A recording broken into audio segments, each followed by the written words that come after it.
Now, let's begin by talking about Keir Starmer's enormous week on the international stage and how that has affected his ratings at home. At the end of last week on the podcast, we were discussing Starmer's largely successful White House visit with President Trump.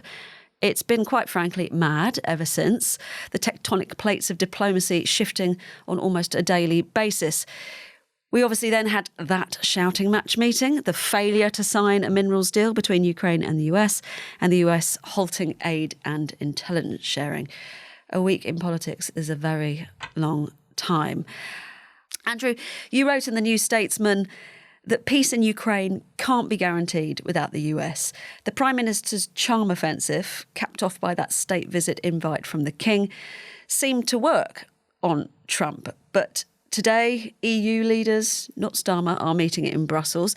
Can our Prime Minister be this pivotal bridge between Europe and the US? He can only be a bridge if Donald Trump is prepared to deal with President Zelensky.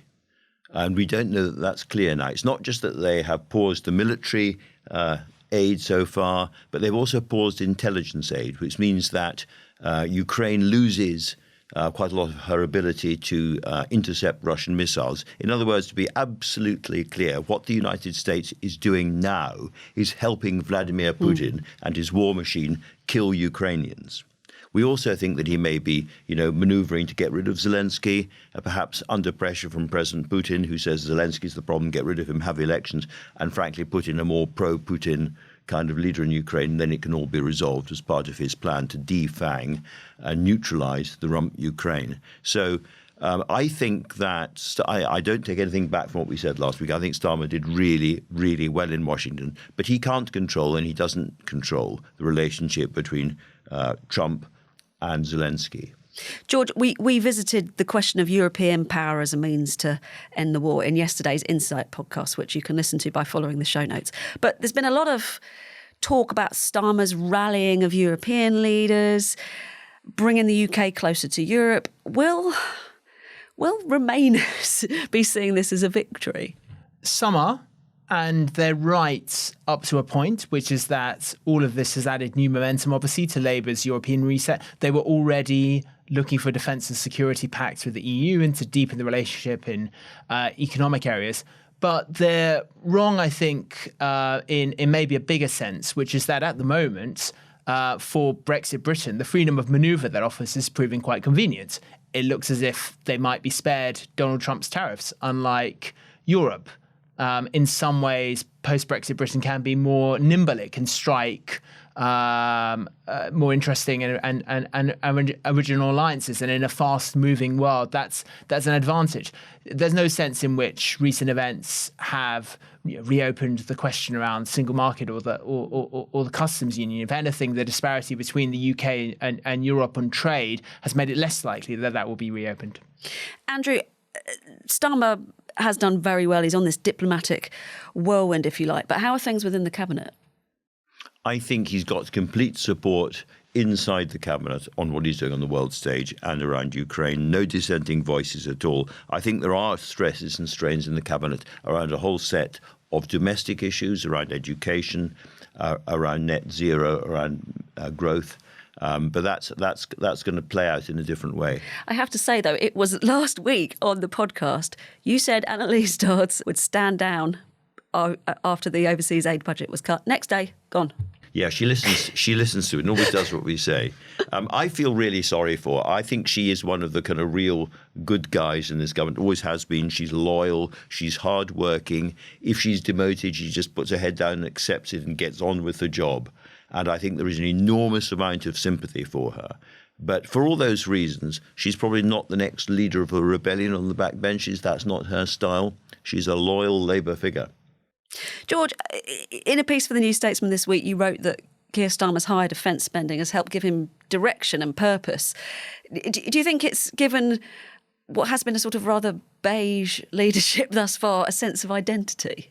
Yes, I think it has. And there's obviously the question of whether they'll be able to maintain that. But Labour have tried out a few different frames. At the start, we heard a lot about the 22 billion black hole and fixing foundations. That didn't go great. It didn't really resonate with voters who I think wanted more hope rather than despair, and obviously we saw the trouble they got into over winter fuel. Then they've emphasised at various points government for growth. I think, again, that's had some challenges, partly because the economy has broadly flatlined and because they've had to take decisions such as the increase in national insurance, which you could argue have undermined growth. They also tried government of service, ran into trouble on that over the freebies. Now, security government, which Andrew, you and your columns have long sort of argued for, is a thread that can run through all policy, not just defence, but the economy, public services. And that gives you, I think, a lot of latitude to take bigger decisions on spending and tax that will resonate with people. You can promote a sense of shared sacrifice, which is incredibly useful for a government which was already, even before the post-Trump world began, was facing a very tough fiscal climate. I think that's an attractive way of rebadging the government, feu de mieux, as it were, but without being the kind of grimmer back pages of old Marr's almanac. The problem is, of course, if this dance around Ukraine and the peace deal in the future goes badly wrong. If Trump does indeed turn out to be somebody who is prepared to allow Putin a really brutal, one-sided peace, if Europe is still scrabbling around, unable really to defend herself in the short term, and all this increase in defence spending that with Friedrich Merz in Germany leading the way and so forth is very important, needs to be done in Britain. But nothing is going to happen very quickly. It's not going to we're not going to suddenly have a great big new European army to replace the Americans or anything like that.